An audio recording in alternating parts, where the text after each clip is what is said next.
ایک صاحب کا سوال ہے، جینس پینٹ کے ساتھ امامت کرنا کیسا ہے؟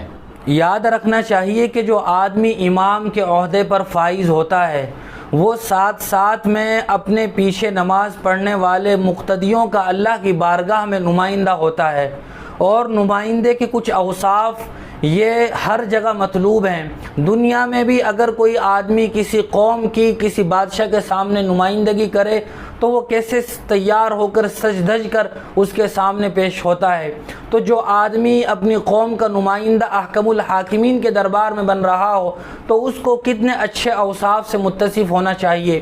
امام کو ظاہری اور باطنی اوصاف سے متصف ہونا چاہیے۔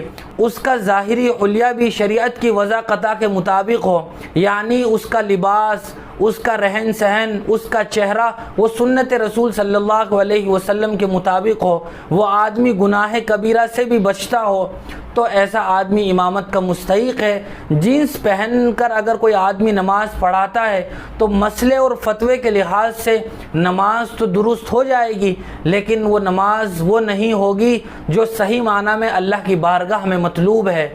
لہٰذا آدمی ایسا لباس پہنے جو صلحاء کا، شرفاء کا، نیک آدمیوں کا لباس ہو۔